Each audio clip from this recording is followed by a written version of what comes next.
é ao que posso me apegar, pois tudo vai passar.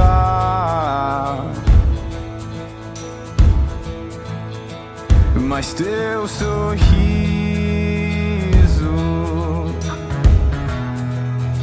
e o seu olhar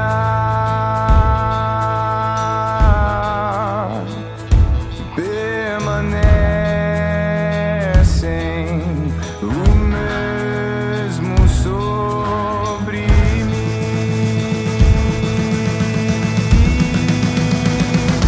O que tenho eu além de ti, e de certeza no amanhã, e que motiva pra sorrir, se não for você.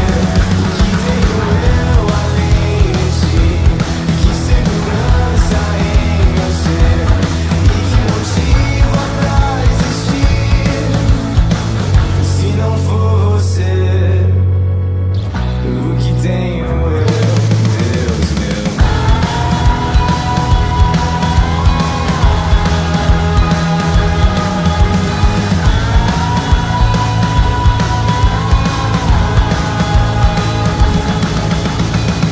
A terra vai passar e nada nela vai ficar.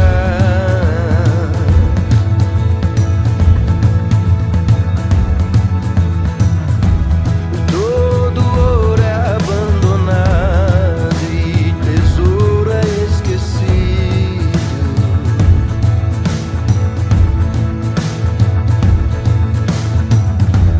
De que vale a minha riqueza na face da morte? Mas de mãos vazias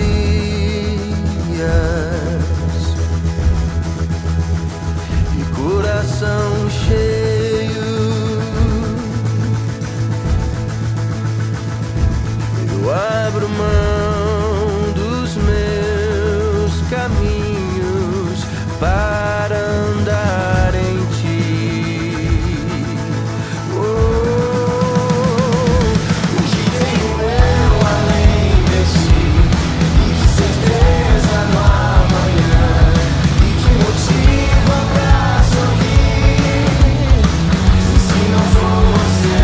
O que tenho eu além de ti, que segurança em meu ser, e que motiva pra existir, se não for você.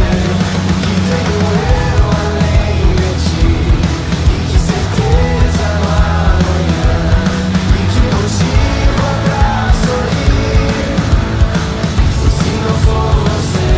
O que tenho eu além de ti, que segurança em meu ser, e que motiva pra existir, se não for você.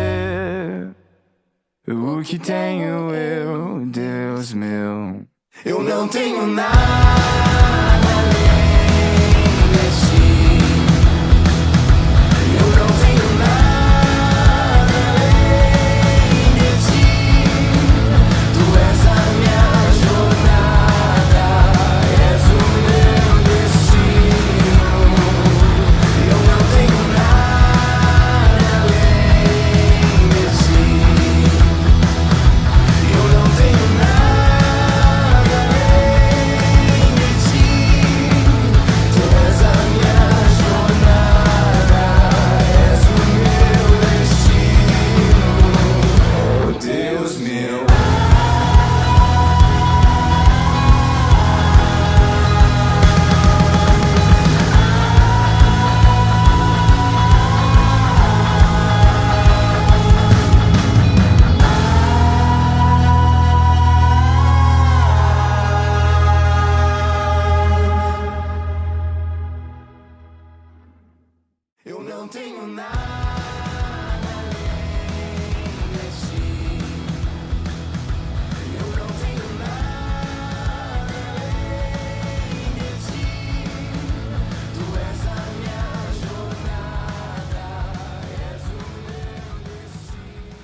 Oi, Jaque, eu tô aqui para contar para vocês sobre uma novidade que vai acontecer nos nossos cultos, começando hoje e vai até as próximas 6 semanas. É o Momento Missionário. Nós vamos ter um jovem que vai apresentar um dos missionários da nossa igreja por semana, e esse missionário vai apresentar um relatório de como tem sido a pandemia e quais são os projetos que eles têm desenvolvido. E aí, se você se sentir à vontade para fazer alguma oferta, nós vamos disponibilizar as contas deles aqui também. E preste atenção nos pedidos de oração dele para você estar orando por eles também, tá certo? Acompanhem e estejam orando pelos nossos missionários.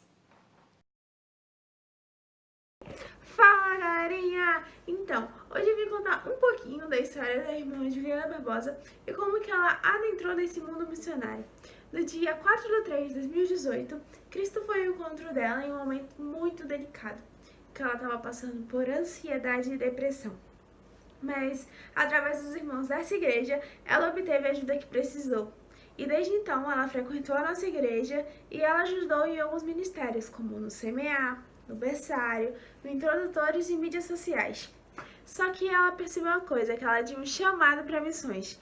Ela percebeu que ela precisava sair. Então, ela se voluntariou durante 7 meses na missão Brasil-Venezuela, e ela conta que ela adquiriu muita experiência, muito conhecimento sobre missões em si, durante esse tempo que ela passou lá. E no dia 17 de 2 desse ano, 2020, ela iniciou uma escola, a ETED, que é a Escola de Treinamento e Discipulado, que é da Jocum, e fica em Almirante Tamandaré, em Paraná. E no dia 8 do 5, ela finalizou a escola. E ela conta que, desde então, ela é obreira da Jocum e obreira da ETED. E ela, junto com a liderança, está esperando o novo ciclo que vai começar da escola. E ela está muito ansiosa esperando os novos alunos que eles vão receber. E agora, nesse momento, a gente vai escutar um pouquinho do relatório da irmã Juliana de como tem sido a quarentena dela. Oi pessoal, graças e paz. Eu quero compartilhar um pouco com vocês como tem sido estar em missões em meio à pandemia. Dia 8 de maio eu concluí a minha ITED, a minha escola de treinamento e discipulado aqui da Jocum, e desde então eu estou servindo como obreira aqui na base. Dia 27 de julho agora inicia uma nova ETED com foco em artes, e eu vou estar servindo nessa ETED.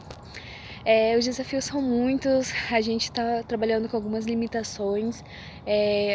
Teve um retorno agora de alguns alunos também, mas a gente está tomando todas as precauções necessárias, usando máscara, o distanciamento social conforme a Organização da Saúde recomenda. E tem sido um tempo muito bom mesmo, de muito aprendizado. Deus tem falado muito com a gente. Eu agradeço as orações de vocês, peço que continuem orando, porque não é fácil, mas Deus está no controle de tudo e a gente crê que logo isso vai passar. Oi, sou eu de novo. Então, agora eu vou contar alguns dos pedidos de oração que a Juliana tem, que é pela base missionária dela e algumas das decisões que eles precisam tomar, pela saúde dela e pela família dela. E a Juliana, ela tá passando por um momento de dificuldade financeira, que é de se manter na base missionária. E ela precisa que pelo menos 15 pessoas ajudem com R$ 18 mensalmente. Então, se você sentir vontade no seu coração de ajudar a Juliana, tá aqui a conta dela. E é isso. Agora vamos orar.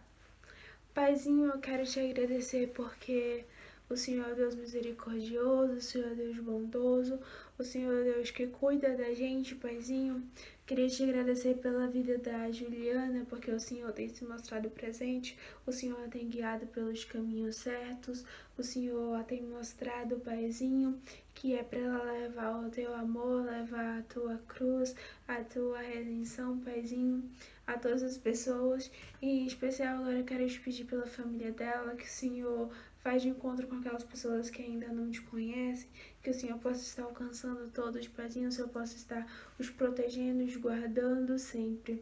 Te peço pela saúde da Juliana também, que o Senhor possa estar guardando, possa estar livrando de qualquer tipo de enfermidade que ela possa estar adquirindo, Paizinho, que o Senhor venha estar guardando tua serva.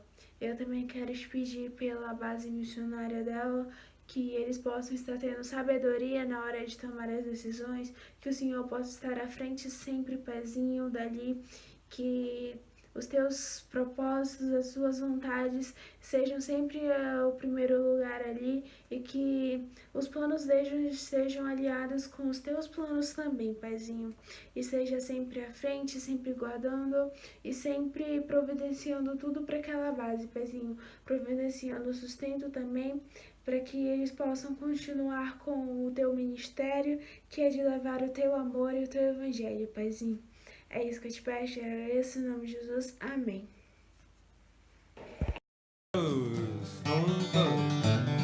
Deus é refúgio e fortaleza, socorro presente na tribulação. Mesmo que a terra venha a tremer, não vamos temer, Deus está. Um lugar é morada em Deus, rio que leva ao lar o meu coração. O Senhor conosco está, sim, Ele está, Ele está. Que montes malhem no mar e a fúria das águas nos faça afundar. Seja qual luta tiver que passar, não vamos temer, Deus está. Um lugar, morada em Deus, rio que leva ao lar o meu coração. O Senhor conosco está, sim, Ele está, Ele está. Que todos vejam o que Ele faz, seu grande poder sobre a terra. Tempos de guerra restaura a paz, não há o que temer, Deus está. Um lugar, morada em Deus, rio que leva ao lar o meu coração. O Senhor conosco está, sim, Ele está, Ele está. Não se saiba que eu sou teu Deus, entre as nações o exaltado Senhor. Até o fim Deus conosco será, não há o que temer, Deus está. Um lugar, morada em Deus, rio que leva ao lar o meu coração. O Senhor conosco está, sim, Ele está, Ele está. Um lugar, morada em Deus, rio que leva ao lar o meu coração. O Senhor conosco está, sim, Ele está, Ele está.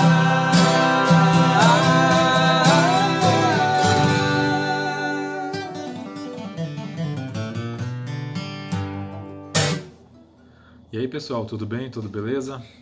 Então, chegamos aí mais um sábado, mais um dia do nosso culto de jovens e adolescentes. Espero que, pela graça do nosso Deus, vocês tenham tido uma ótima semana, essa semana que se passou. E já já nós teremos a mensagem que vai ser ministrada no nosso culto. Mas antes eu quero que vocês estejam me acompanhando daí da casa de vocês em oração, beleza?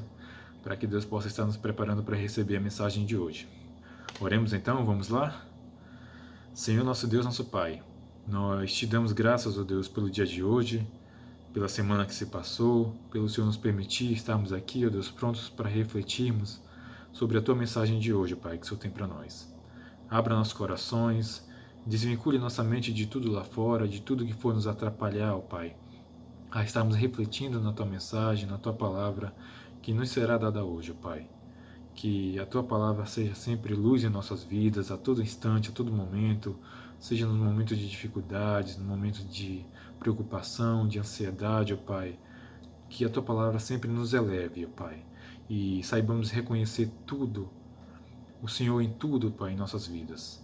Abençoe a cada um de nossos irmãos, a cada um de nossos pastores, de nossos missionários, de todos os envolvidos na Tua obra, Pai, através da igreja. Estamos passando por tempos difíceis, ó Pai, mas que nós não deixemos levar, ó Deus, por essas dificuldades, que o Senhor possa sempre nos elevar e nos fortalecer, ó Pai, através da nossa fé em Ti. Mais uma vez, ó Deus, somos gratos a Ti, ó Deus, pelo dia de hoje, e que o Senhor esteja nos abençoando, Deus, durante a ministração da mensagem de agora e após o nosso culto, Pai. Então, nós te oramos e agradecemos no nome do Teu Filho amado Jesus Cristo. Amém, Senhor. Então é isso, pessoal. Vamos agora aí assistir ao nosso culto, né? A continuação do nosso culto. E que Deus esteja abençoando a vida de cada um, beleza? Valeu, gente. Boa noite. Nós estamos começando mais um estudo bíblico do nosso culto, da UJAC. Temos seguido a sequência do livro de Atos. E hoje nós vamos estudar, né, aproximadamente ali, dentro do estudo proposto, foi parado na semana passada, no capítulo 5, verso 17. A gente vai falar um pouco dele, mas a parte central do nosso estudo vai estar no capítulo 6, que vai estar incluído também no estudo dessa semana que nós estamos, né? Nós temos estudado o livro de Atos e ele tem sido muito edificante para nós, né? A começar por mim e pelo meu PG, por exemplo, muito tem sido acrescentado à nossa vida e eu espero que todos vocês também estejam sendo acrescentados a isso que nós cremos e esperamos do nosso Senhor Deus. Então, hoje a gente vai dar continuidade e a gente vai falar um pouco sobre como a igreja primitiva ela surgiu como um organismo, né, o corpo de Cristo, e como ela foi se estruturando na organização eclesiástica muito, né, de certa forma parecida com muitas igrejas que nós temos hoje. Né? Nós vamos ver o surgimento aí de um novo tipo de liderança dentro da igreja e da necessidade em qual essa liderança surgiu. E a importância vai ser trabalhada hoje também de preservar-se a unidade e a harmonia da igreja, né? E buscar a santidade da igreja do nosso Senhor Deus. Vamos iniciar então. Enquanto vocês abrem em Atos capítulo 6, eu vou explicar um pouco, né, fazer uma pequena recapitulação e explicar um pouco do contexto onde nós estamos falando, né? O que a gente tem visto até o presente momento? Desde Pentecostes, né, lá em Atos 2, capítulo 2, versos de 1 a 41, a igreja experimentou um crescimento diário enorme. Vemos que a cada nova fase de crescimento e desenvolvimento, a primeira igreja do mundo foi desenvolvendo uma cultura santa nessa comunidade, nessa igreja. Por exemplo, Atos 2, 42 e 47, a gente vai ver os irmãos com uma intensa e profunda comunhão, né? E um perseverar na doutrina dos apóstolos e um perseverar na comunhão e no partir do pão, esse desenvolvimento logo no primeiro momento. Outro, né, que foi tratado um pouco semana passada, em Atos 4, 32 a 36, a gente vai ver os cristãos repartindo seus bens, né? E a gente vai ver também a cada dia Deus acrescentando, né? Deus, a cada dia ele aumentava e acrescentava os milagres que geravam a oportunidade de chamar a atenção da comunidade de Jerusalém, né, do povo, para os apóstolos que de momento algum eles perdiam a oportunidade de pregar o evangelho, de testemunhar sobre Jesus, que foi morto na cruz, da condição de pecador, né, em qual a humanidade se encontra, em débito com Deus, em ofensa contra Deus, e da salvação que Jesus traz através da sua morte. A gente vai ver isso nas várias pregações, nos vários discursos de Pedro, por exemplo. Pedro é uma das figuras muito ativas até esse momento no livro de Atos. Né? Em Atos 3, 1 a 26, por exemplo, em Atos 4, 5 a 12, a gente vê esse discurso de Pedro aí, né, fazendo um evangelismo objetivo, um evangelismo ativo no meio da comunidade. Vemos a cada dia surgirem cristãos sinceros que buscavam a Deus, buscavam fazer a vontade de Deus e não se sentiam intimidados por perseguições. Né? Um exemplo disso é justamente Atos 4, 23.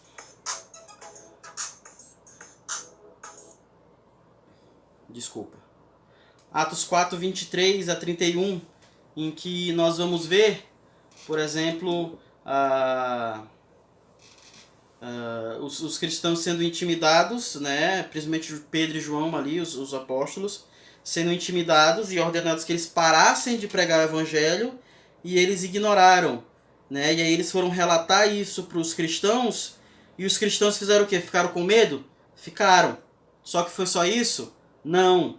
Eles oraram a Deus e pediram a Deus capacitação para que eles pudessem testemunhar. Então, mesmo com medo, os cristãos estavam testemunhando. Estou fazendo aqui uma pequena recapitulação.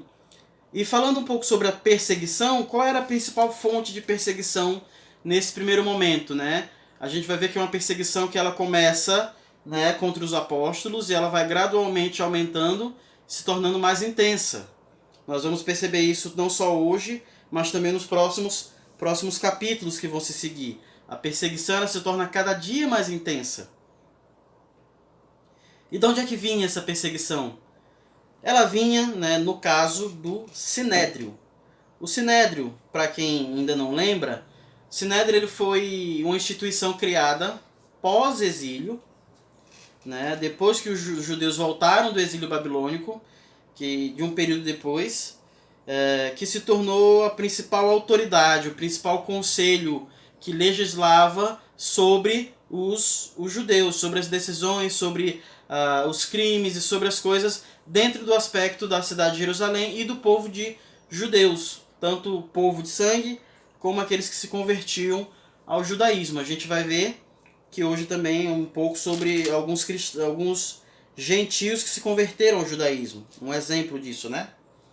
Então esse Sinédrio, ele foi nesse momento a principal fonte de perseguição contra a igreja, né? E o Sinédrio, como principal autoridade entre os judeus, via os cristãos como uma ameaça e perseguia os cristãos por pelo menos 3 motivos que eu vou descrever agora para vocês. O primeiro motivo é que esse Sinédrio ele foi o mesmo que conspirou contra Jesus, né? Os membros, os líderes principais do Sinédrio, foram eles que conspiraram contra Jesus. Foi inclusive o sumo sacerdote, o líder do Sinédrio, que falou, né, aquela frase que Jesus deveria morrer para que o povo ficasse em paz, para que não houvesse conflito, né, temendo ali uma revolução devido à presença de Jesus, ou à pregação de Jesus. Então foram eles que conspiraram, que induziram o povo a convencer Pilatos, ali pela pressão, a crucificar Jesus. Por isso,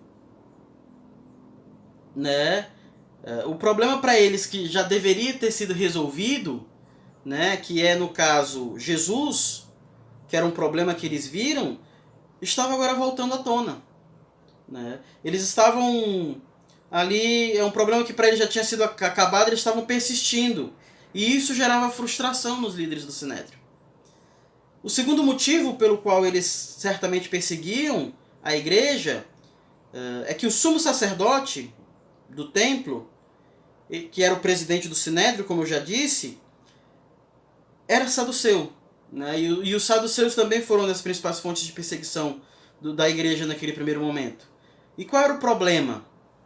O problema é que o partido dos saduceus, a seita dos saduceus, que era muito influente no Sinédrio devido ao sumo sacerdote ser saduceu, eles dentro das doutrinas que os distinguia, né, podemos dizer assim, dentro dos distintivos dos saduceus, eles não acreditavam nem na pós-morte, nem no vida após a morte, nem na ressurreição, que era das doutrinas fundamentais do cristianismo, e a ressurreição é uma das doutrinas fundamentais do cristianismo, inegociáveis. Então eles viam a doutrina da ressurreição ganhar notoriedade entre os judeus, o que fazia com que eles acabassem perdendo a influência que eles tinham. Se vocês olharem lá em Atos 6, verso 7, no final do verso 7, vai dizer que os próprios sacerdotes auxiliares do sumo sacerdote estavam começando a crer. Então eles estavam perdendo força diante da comunidade. E para uma instituição que depende da sua influência e não de Deus, isso era uma ameaça. Eles temiam perder o seu domínio sobre a população e sobre o poder sobre os judeus. E terceiro, e não menos importante, O testemunho dos apóstolos, se vocês forem parar para prestar atenção detalhadamente no testemunho dos apóstolos, incluía o fato de que eles conspiraram para matar Jesus.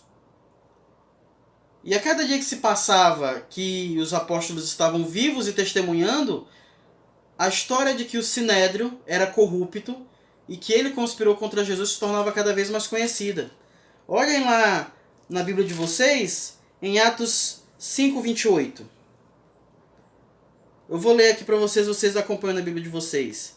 Que lhes disse? Eu vou ler a partir do 27. Tendo levado os apóstolos, apresentaram-no ao Sinédrio, para serem interrogados pelo sumo sacerdote, que lhes disse: demos ordens expressas a vocês para que não ensinassem neste nome. Todavia, vocês encheram Jerusalém com sua doutrina e nos querem tornar culpado do sangue desse homem. Então o Sinédrio via como preocupação o fato de que o testemunho dos apóstolos acusava diariamente o Sinédrio e os líderes do Sinédrio de ter matado Jesus. Olhem na Bíblia de vocês, lá na Atos 4, verso 10. Saibam os senhores, isso Pedro se dirigindo ao Sinédrio, e todo o povo de Israel, que por meio do nome de Jesus Cristo, o Nazareno, a quem os senhores crucificaram, mas a quem Deus ressuscitou dos mortos, este homem está aí curado diante dos senhores. Então, eles viram como essa ameaça, então eles constantemente perseguiam a igreja, e essa perseguição se torna cada dia mais intensa. Por fim, um fato interessante de se destacar dentro do contexto dessa recapitulação, nós vamos ver que o evento do pecado de Ananias e Safira, que ao invés de gerar, que está lá no capítulo 5, de 1 a 11, nós vamos ver que ao invés de gerar afastamento, de impedir o crescimento da igreja, nós vamos ver que isso, na verdade, foi uma ferramenta poderosa que deu continuidade ao crescimento da igreja. Só que a partir desse momento que a comunidade de Jerusalém e a própria igreja viu que para se fazer parte da igreja você tem que abandonar o pecado, para se fazer parte da igreja você tem que se atentar para uma vida de santidade, nós vamos ver lá no versos 13 do capítulo 5 que as pessoas não se atreviam mais a se aproximar dos cristãos de forma leviana. Que as pessoas não se atreviam mais a dizer, eu sou crente, sem que ela de fato fosse crente. Ao mesmo tempo que a gente vê no verso 14, o verso seguinte, que cada dia mais surgiam novos cristãos, tanto homens quanto mulheres, que eram acrescentados à igreja. Então, a história que nós vamos ler hoje, que nós vamos meditar hoje, que é Atos 6, de 1 a 7, ela está dentro desse contexto de crescimento da igreja, de aumento da igreja, de perseguição, de testemunho. A partir desse momento, o testemunho da igreja ela ficou mais notório, as pessoas passaram a olhar mais para a igreja. E nós vamos ver que nós estamos próximo ali do final desse primeiro momento em que a perseguição vai se tornar mais intensa, mas nesse meio tempo nós vamos ter que resolver um problema interno. Como eu estava avaliando aqui ao meditar e refletir no texto, como se o diabo, não é citado aqui que o diabo que está agindo em meio a essa perseguição, mas nós podemos entender que tem a mão dele, o diabo ele tivesse tentado, através de perseguição e de opressão, impedir a propagação do evangelho, só que em algum momento ele meio que passa a não mais só usar dessa perseguição, mas ele se aproveita do pecado dos próprios cristãos para tentar minar no seio da igreja e enfraquecer o crescimento e a unidade da igreja. Enfraquecer a harmonia no meio do povo de Deus. E é sobre exatamente isso que nós vamos ver agora. Em meio a toda essa perseguição, nós vamos ver os cristãos começando a quererem criar partidarismo no meio da igreja, o que é algo extremamente nocivo. Eu queria ler com vocês o texto que nós vamos meditar, que é Atos 6, né, do verso 1 até o verso 7. Acompanhe na Bíblia de vocês aí. Né? Quem não abriu ainda, dá uma pausazinha no vídeo e abre lá e acompanha a gente na Bíblia de vocês. A versão que eu vou ler é a NVI, mas eu também pesquisei na Bíblia Revista Atualizada, então você pode acompanhar tranquilamente. Qualquer Bíblia você pode nos acompanhar, mas as duas versões principais que eu usei foram essas. E o texto bíblico diz assim: Naqueles dias, crescendo o número de discípulos, os judeus de fala grega, entre eles, se queixaram dos judeus de fala hebraica, porque suas viúvas estavam sendo esquecidas na distribuição diária de alimento. Por isso os 12 reuniram todos os discípulos e disseram: Não é certo negligenciarmos o ministério da palavra de Deus a fim de servir as mesas. Irmãos, escolham entre vocês 7 homens de bom testemunho, cheios do Espírito e de sabedoria. Passaremos a eles essa tarefa e nos dedicaremos à oração e ao ministério da palavra. Tal proposta agradou a todos. Então, escolheram Estevão, homem cheio de fé e do Espírito Santo, além de Filipe, Prócopo, Nicanor, Tímon, Parmenas e Nicolau, um convertido ao judaísmo proveniente de Antioquia. Apresentaram esses homens aos apóstolos, os quais oraram e lhes impuseram as mãos. Assim a palavra de Deus se espalhava, crescia rapidamente o número de discípulos em Jerusalém. Também um grande número de sacerdotes obedecia à fé. Amém? O texto começa justamente com aquela partícula temporal, né, que eu sempre gosto de citar. Naqueles dias, dentro desse contexto que eu acabei de explicar para vocês, dentro de toda essa realidade, né, em meio à perseguição, o verso 41 e 42 termina com os apóstolos saindo de outra vez, né, terem que prestar contas ao Sinédrio, e de serem açoitados, saindo felizes por terem sido açoitados por causa do nome de Jesus. Né? Isso aí é uma observação e uma aplicação prática. Né? Será que nós, em nossos tempos, né, faríamos igual?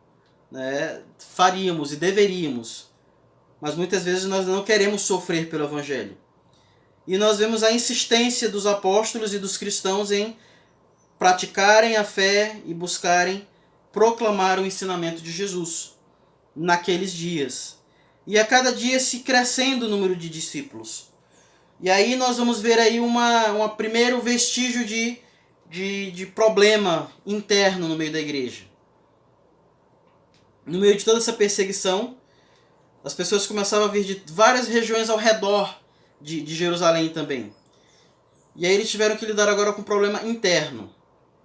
E aí eu perguntaria para vocês, qual o problema os apóstolos e a igreja primitiva teve que lidar aqui no capítulo 6? E aos que responderam rapidamente que o problema em questão era a distribuição de comida, a distribuição dos donativos, né, a assistência social, deixa eu dizer para vocês carinhosamente, não. O problema que surgiu no meio da igreja não era sobre a comida. Ele era, na verdade, bem mais nocivo do que isso, bem mais perigoso do que isso.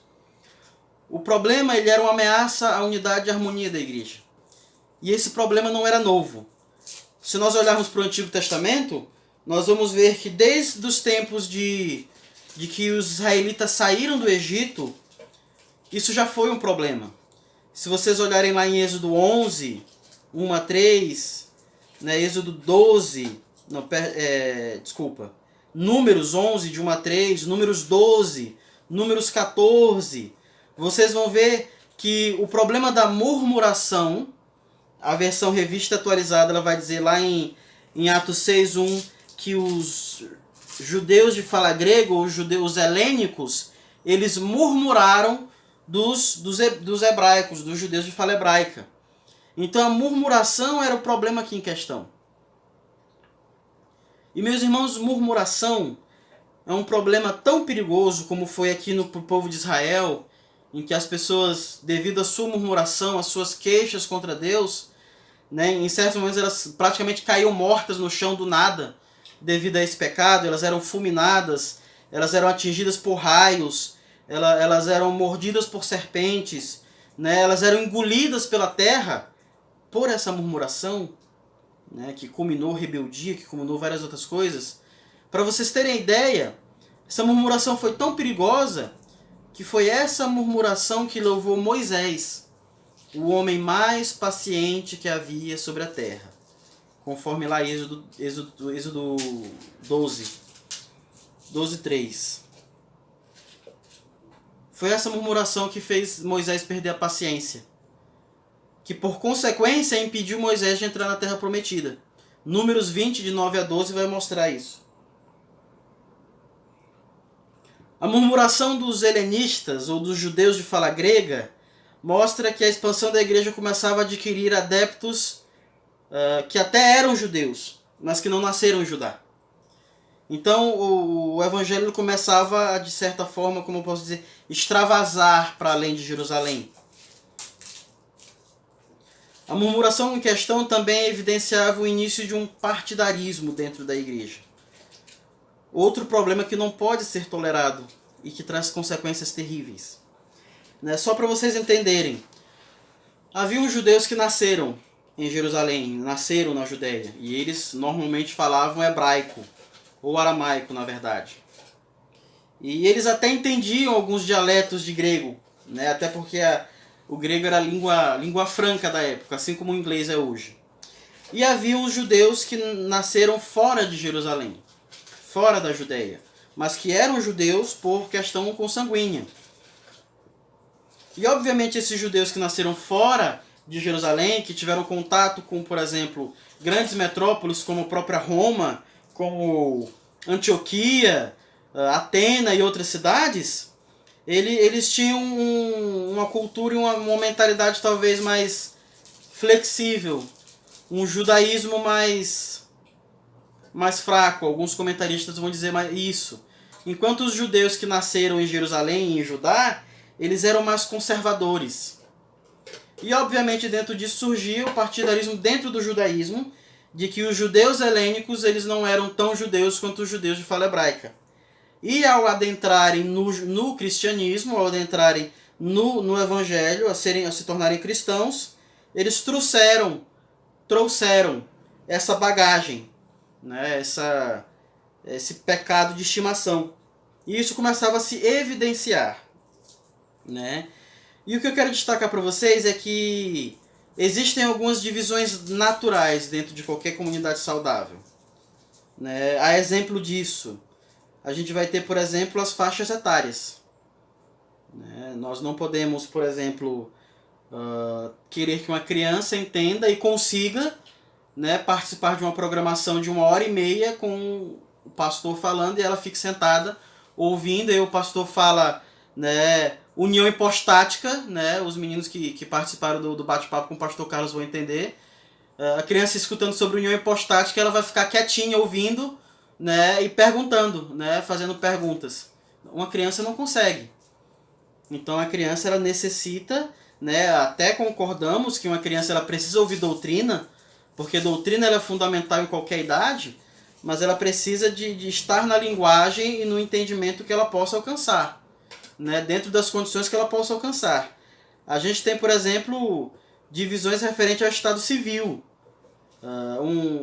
Uma mulher casada, um homem casado, ele não pode, né, ter o mesmo assunto que um adolescente solteiro, por exemplo. Tem coisas que só se tratam entre os casados. Coisas referentes à vida íntima e à vida do casamento. Que um solteiro, quando ele casar, ele vai ter que passar. Mas muitas vezes transmitir conhecimento sobre o casamento para um solteiro vai tornar difícil para ele o entendimento.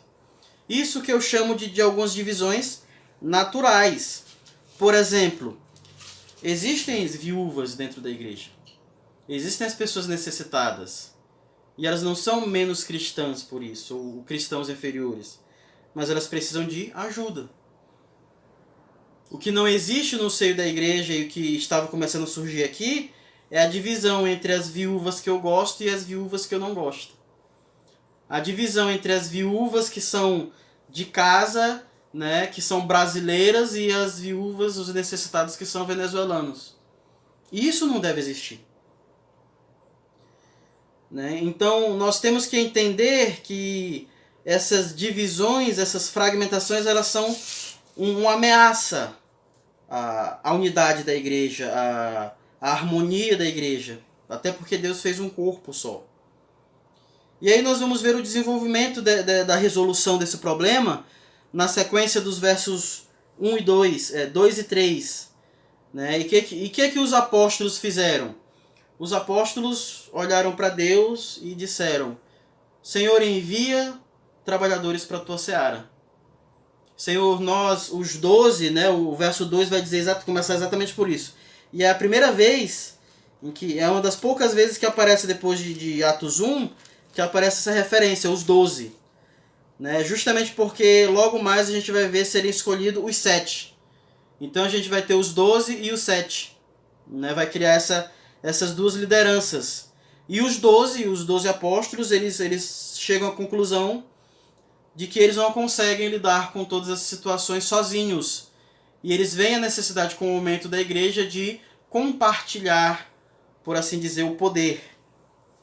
Os apóstolos que até aquele momento tinham parte ativa na distribuição dos alimentos, você pode ver isso lá em Atos 4, verso 34, vai dizer assim: não havia pessoas necessitadas entre eles, pois os que possuíam terras ou casas as vendiam.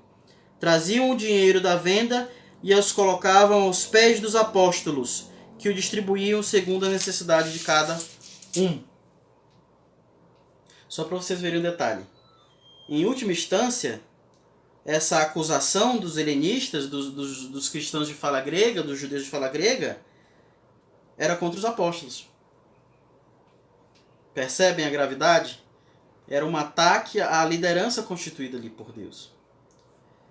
Então, eles entenderam que era hora de compartilhar o poder e a liderança a outros discípulos para cuidarem das mesas e auxiliarem os apóstolos na manutenção da unidade e na harmonia da igreja.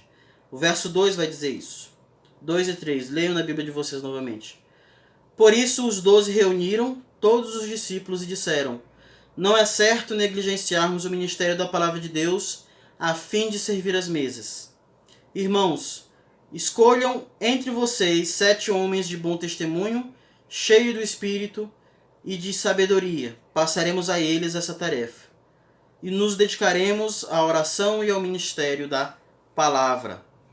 Os apóstolos entenderam a gravidade do problema, que se estendia além da necessidade das mesas. Por isso era necessário que se mantivessem firmes no ministério da palavra e da intercessão.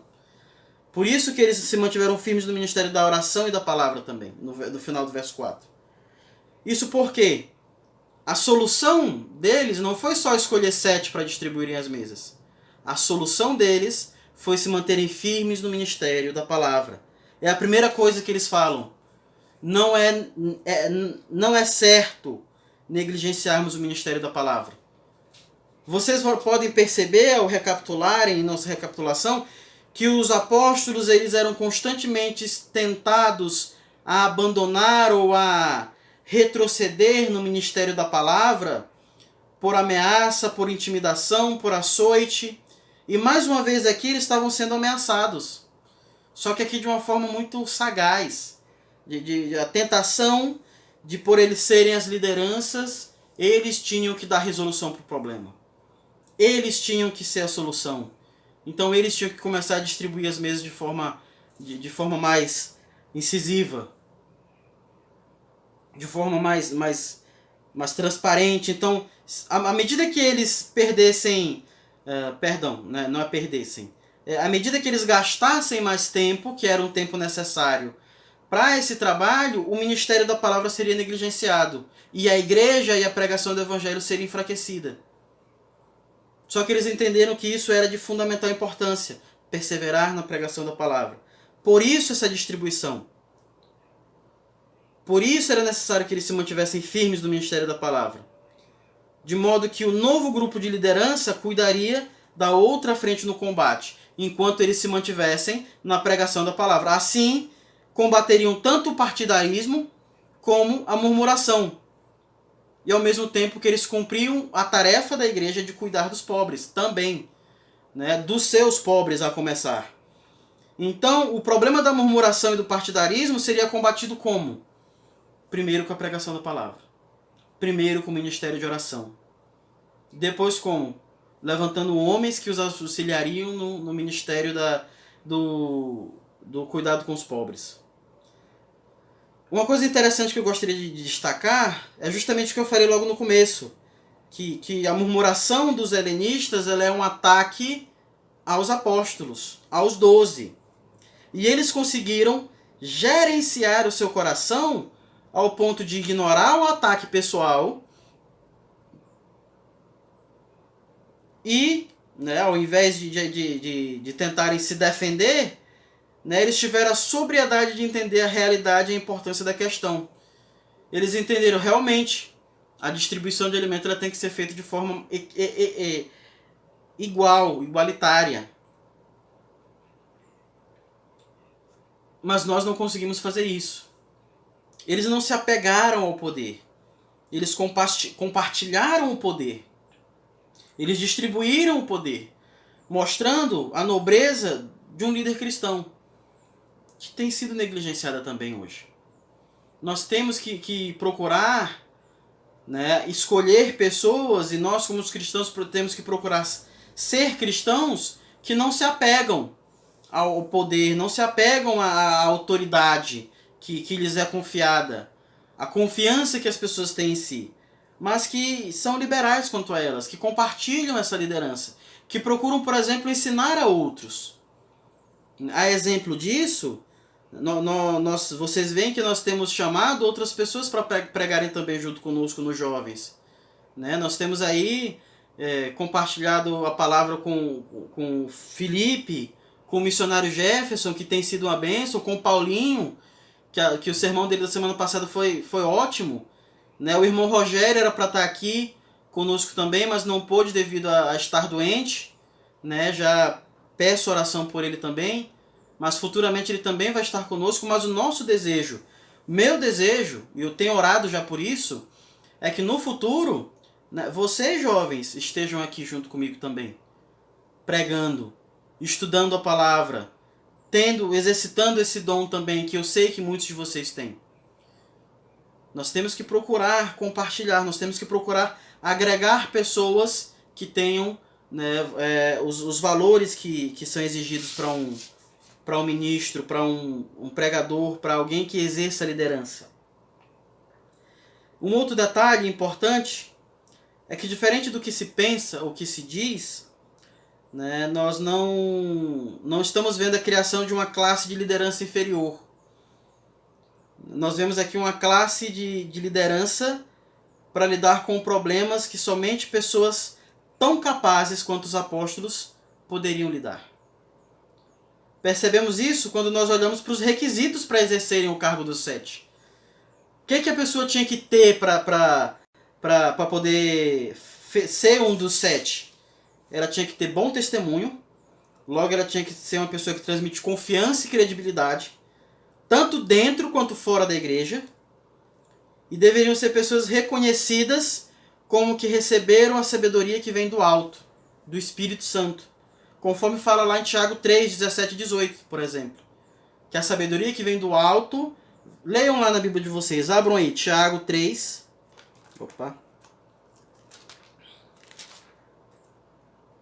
3,17. Mas a sabedoria que vem do alto é antes de tudo pura, depois pacífica, amável, compreensiva, cheia de misericórdia e de bons frutos, imparcial e sincera. O fruto da justiça semeia-se em paz para os pacificadores. Então você vai ver que essa sabedoria ela é completamente necessária para a situação em que nós estamos vendo aqui. Precisa ser alguém que produz justiça e paz. Alguém que procura ser compreensivo e amável para com o próximo. Então eles estavam procurando pessoas que saberiam lidar com os sentimentos, com o coração, ao mesmo tempo que procurariam fazer as coisas de forma santa e justa para glorificar a Deus. O que está em jogo aqui, meus irmãos, é o testemunho da igreja. Imaginem, alguns dias atrás, né, a gente não sabe a sequência exata de tempo aqui no relato de Atos. Alguns dias atrás, um tal de Ananias e sua esposa Safira caíram mortos no chão porque mentiram para Deus. Mentiram na frente dos apóstolos. Aí dias depois você vê essa mesma igreja, do qual Deus fez isso, começar a se degladiar entre si. Começar a se perder em picuinha. O testemunho da igreja estava em jogo aqui. Então esses 7, eles eram de de fundamental importância para que fosse mantida a harmonia, a unidade da igreja, para que fosse mantida o bom testemunho, o bom andamento do funcionamento da igreja. É importante lembrar aqui que esses 7 eles não eram necessariamente diáconos. Apesar de ali no original vai dizer que eles eram servos, que é a mesma palavra de diácono futuramente. Mas certamente, né, nós estamos vendo aqui o início do que veio a se tornar essa função, né, futuramente, lá em 1 Timóteo 3, por exemplo. Né, nós temos que entender, e é importante, eu vou recapitular isso aqui, eu já tenho falado algumas vezes, que aqui a igreja ela é recém-nascida. Então eles a cada novo dia têm que lidar com um novo problema que não existia. Porque a igreja não existia antes daquele momento. Então, eles vão, na verdade, se descobrindo como fazer. Então, como eu já falei anteriormente em outros momentos, a igreja ela começou como um organismo, e ela é um organismo vivo, o corpo de Cristo. Mas à medida que ela foi lidando com as situações, ela foi aprendendo a fazer parte da sua comunidade, ela foi aprendendo a interagir uns com os outros, ela se tornou uma organização também. E a igreja também é uma organização, não uma empresa, mas ela é uma organização. A igreja local, principalmente, ela tem essa característica de uma organização que procura refletir também a glória de Deus.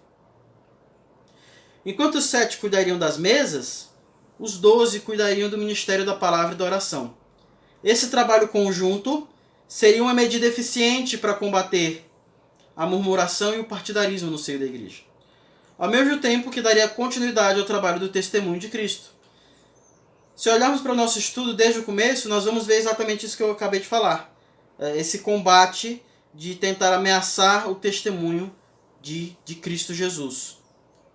Ou seja, a intenção de tudo que nós temos visto até agora é tirar o foco dos apóstolos e da igreja, de se perderem dentro de seus problemas internos e passarem a não testemunhar mais de Jesus como deve ser testemunhado. E é triste olhar, meus irmãos, para muitas igrejas hoje que estão exatamente assim, presas dentro de seu universo, de sua própria, né, tentar preservar sua própria existência. Né? Ver igrejas que a liderança ela não quer disciplinar o membro, por exemplo, porque tem medo de perder o membro ou a família dele. Né? Vão deixar de ir para a igreja. Igrejas que pararam de usar a palavra pecado e agora usam a palavra problema. Né? Irmão, a Bíblia diz que é pecado. E diz que ainda que é uma ofensa com Deus. O pecado é uma ofensa para um Deus. Então você tem que abandonar. Você não está com problema. O problema é o salário atrasar. O problema é perder o ônibus. Isso é um problema. O problema é acabar o remédio na cidade. Isso é problema. E isso é uma coisa difícil de resolver. Agora o seu pecado é abandonar. Pedir perdão é abandonar. É isso que tem que ser feito. Então nós vemos que os apóstolos eles lidam com a situação de forma eficiente, eles apresentam isso, mas nós vamos ver também a partir do verso 5 até o verso 6 algo interessante também sobre a comunidade cristã, naquela primeira comunidade cristã. O que é que nós vamos aprender? Nós vamos ver que Deus ele manifestou sua vontade tanto pelos 12 como pela Assembleia. O texto de hoje ele é rico nesses aspectos quanto à liderança cristã e quanto à eclesiologia sadia. Ele traz vários princípios sobre isso. E todas as versões que vocês olharem, no verso 5 vai dizer da seguinte forma: tal proposta agradou a todos. Né? E a pergunta vem a todos. Todos quem? Volta lá para o verso 2. Os 12 reuniram todos os discípulos. Então toda a tal proposta agradou a todos os discípulos. Todas as versões elas vão trazer justamente essa ideia de que foi apresentado à Assembleia essa sugestão, esse parecer. A versão revista atualizada vai dizer parecer, do qual a Assembleia apoiou. Vemos um tipo semelhante a quase uma democracia, onde as escolhas e responsabilidades elas são compartilhadas, ao mesmo tempo que a liderança tem uma primazia na apresentação da proposta e da resolução de problemas. Algumas escolhas necessárias, é necessário e fundamental que a congregação participe. Por exemplo, a escolha de liderança. Só uma pequena exceção. É importante destacar que os apóstolos, eles foram uma delegação escolhida exclusivamente por Jesus Cristo. Então, um apóstolo, ele é escolhido por Jesus Cristo. Essa é uma principal característica de um apóstolo bíblico. Um apóstolo, ele foi alguém escolhido diretamente por Jesus Cristo, exclusivamente por Jesus Cristo, pessoalmente por Jesus Cristo, para testemunhar de Cristo para o mundo. Isso no contexto da igreja, né, daquele primeiro momento, foi algo pontual. Mas no contexto da igreja primitiva, e até hoje, o momento que nós estamos vivendo, Jesus ele manifesta sua vontade através da sua palavra e pela sabedoria do alto que ele ministra àqueles que vivem pela sua palavra, no caso os cristãos. Então nós entendemos que a assembleia reunida em oração e em busca da vontade de Deus, ela manifesta também a vontade de Deus, juntamente com a liderança composta, constituída. Por isso entendemos que a Assembleia deve ter participação em certas decisões fundamentais. Mas podemos, para outras questões, deixar certas decisões para as pessoas capacitadas por Deus para essas questões. Pessoas que foram escolhidas por Deus e que essa escolha foi manifesta pela Assembleia da Igreja. No caso hoje, entende-se que a liderança da Igreja é escolhida pela Igreja em espírito de oração, em busca de entendimento da Palavra de Deus, até que se chegue à conclusão. Nós precisamos desse tipo de pessoa. Quais dentre esses tipos de pessoa podem assumir essa função? Nós, recentemente, na nossa igreja BRBV, passamos por esse processo na escolha do nosso pastor titular. Nós entendemos, e muitos irmãos eles confirmaram isso nos grupos do WhatsApp piamente, e na própria sessão de escolha, que a escolha foi de Deus. Mas ela foi manifesta através da Assembleia.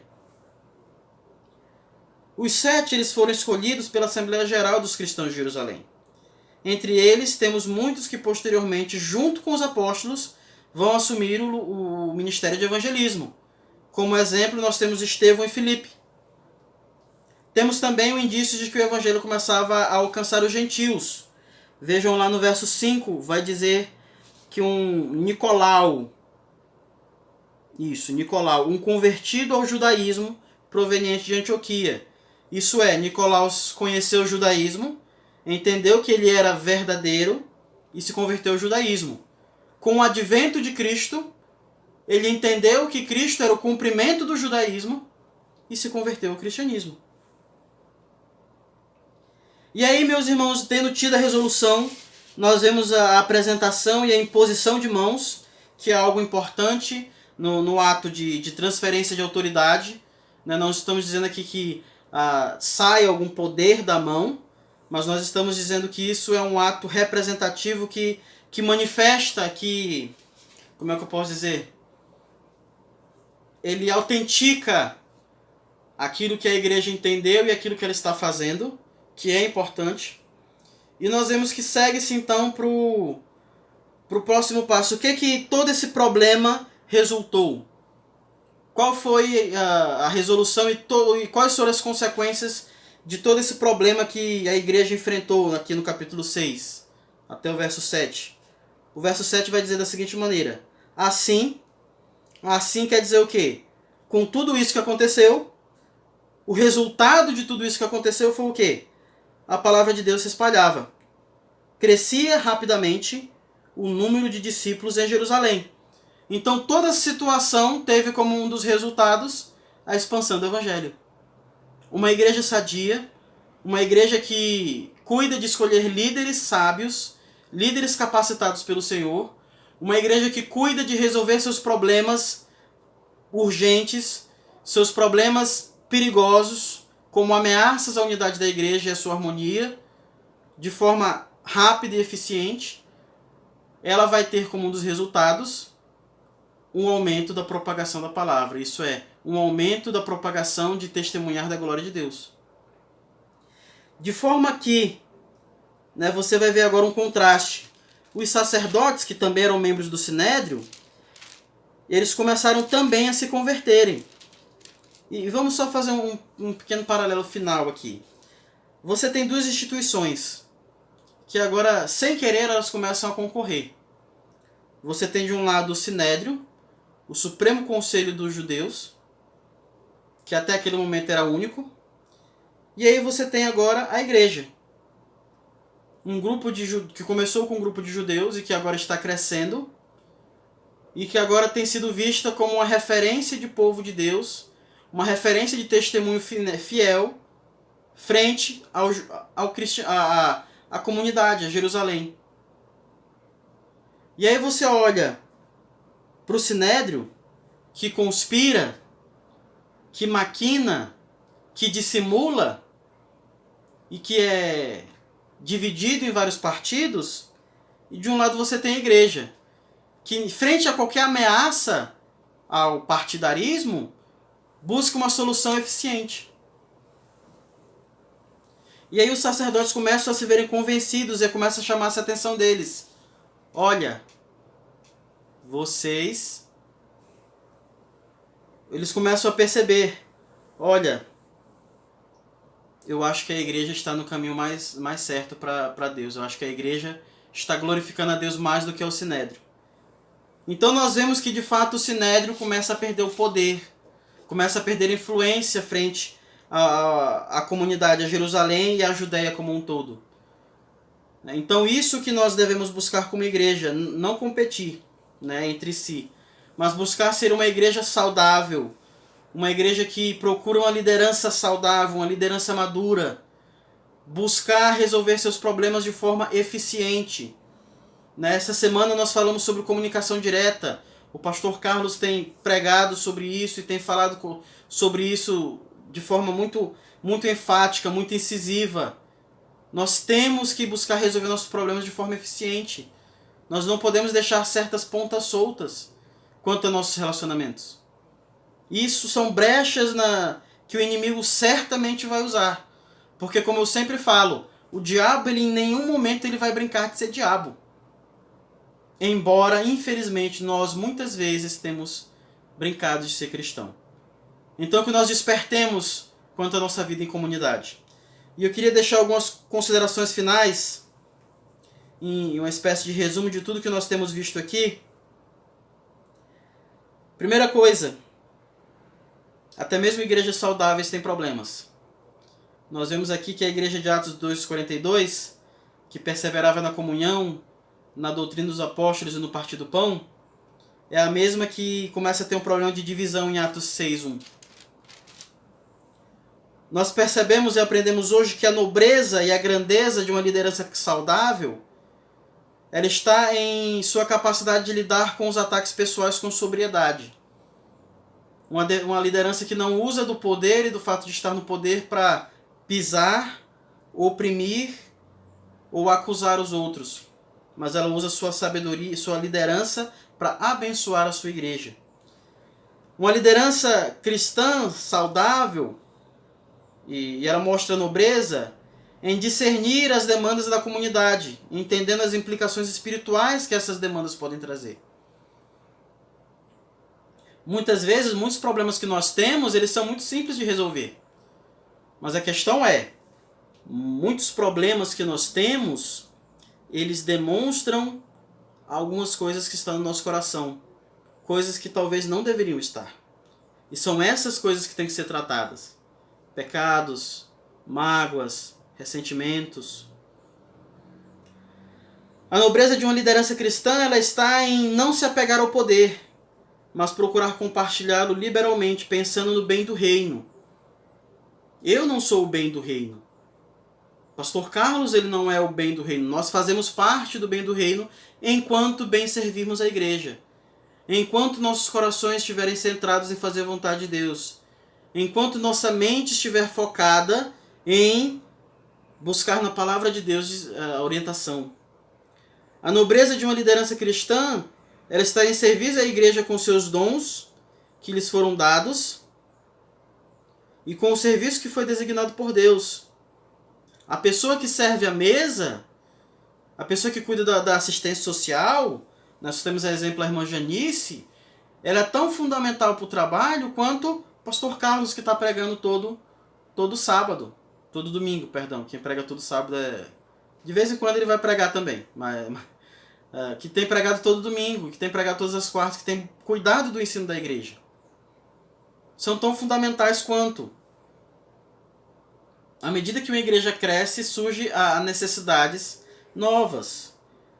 Então, tanto a irmã Janice, eu estou usando o exemplo dela aqui, quanto o pastor Carlos estão servindo a Deus. Mas você não vai ver sempre, embora algumas vezes ele possa fazer, pastor Carlos levando cesta básica para os irmãos. Pastor Carlos indo comprar na farmácia remédio para os irmãos. Pastor Carlos indo fazer visita para o irmão doente.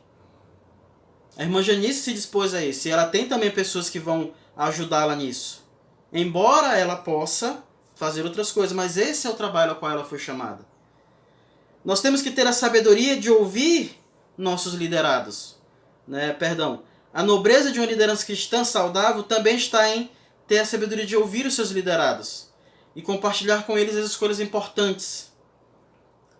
A igreja, a assembleia da igreja, ela deve buscar a sabedoria de Deus na escolha de seus líderes, tendo em mente eles estarem capacitados pelo Senhor, tendo em mente o bem comum do reino. Em nenhum momento a igreja pode perder o foco da glória de Deus e de fazer o nome de Cristo conhecido no mundo. Então nós devemos ter em mente, além de todas essas coisas, como mocidade, nosso papel na comunhão e na unidade da igreja. Na importância de não se deixar ser conduzido por picuinhas, de estar atento à doutrina da igreja e aquilo que tem sido ministrado nos púlpitos, a começar pelos cultos de celebração e dando continuidade nos cultos jovens também. Então, meus irmãos, que nós possamos, de fato, seguir firmes nessa luta por preservar a comunhão, a harmonia e a unidade da igreja, seguindo firmes no propósito que nos foi dado de fazer a palavra de Deus conhecida e que ela seja cada dia espalhada. Amém? Que Deus abençoe e que nós prossigamos nisso. Oremos. Senhor Deus, muito obrigada por este dia, obrigada por este culto, pela palavra que aqui foi ministrada em nossos corações. Obrigada pela vida de cada jovem dessa igreja, obrigada porque o Senhor é soberano em nossas vidas e tem nos dado os meios necessários, tem nos dado oportunidade para estarmos em comunhão, apesar da situação complicada que estamos vivendo e apesar da distância, Senhor. Eu venho te pedir que o Senhor continue abençoando a vida de cada jovem, cada adolescente, líder dessa igreja, Senhor, aos quais o Senhor tem capacitado através do Espírito Santo para que eles exerçam a Tua obra, Deus.